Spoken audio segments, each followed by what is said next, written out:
Доброго дня! Сьогодні хочу розповісти вам про нові гелеві ручки від торгової марки Buramax. Спочатку поговоримо про характеристики, які властиві усім моделям ручок, які ви зараз бачите.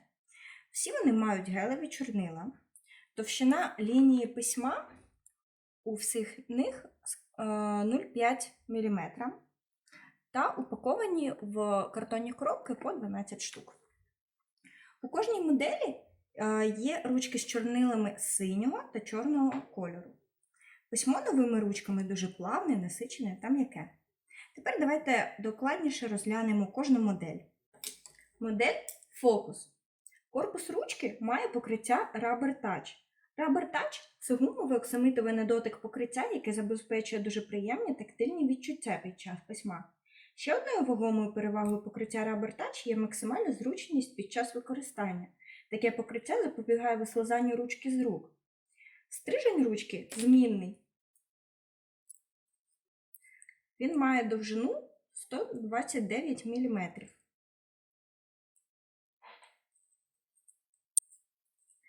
В асортименті Buramax є змінні стрижні, що підійдуть для даних ручок. Це артикул BM8382. Товщина їх письма 0,7 мм. Також ручка має тригранний рельєфний гриб, комфортний для зручного захвату 3 пальцями. Отже, так вона виглядає в дії. Чорний колір та синій.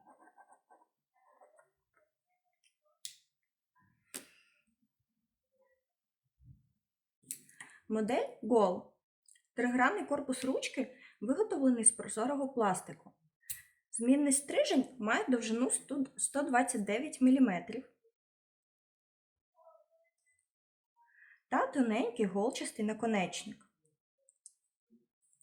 Змінні стрижні з асортименту Buramax, що підійдуть для даних ручок, це стрижні BM8380. Також ця модель ручок має рельєфний гриб. Отже, дивимося, як вона пише. Синя та чорна. Модель Target. Це автоматична ручка з голчастим наконечником. Модель має гумовий гриб, завдяки якому пальці зручно розташовуються в зоні захвату, що сприяє більш комфортному письму.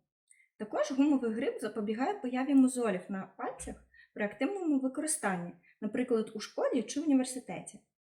Змінний стрижень ручки має довжину 110 мм.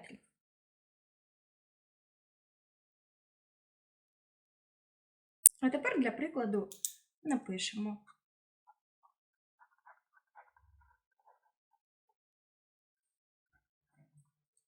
Чорний колір, а також синій.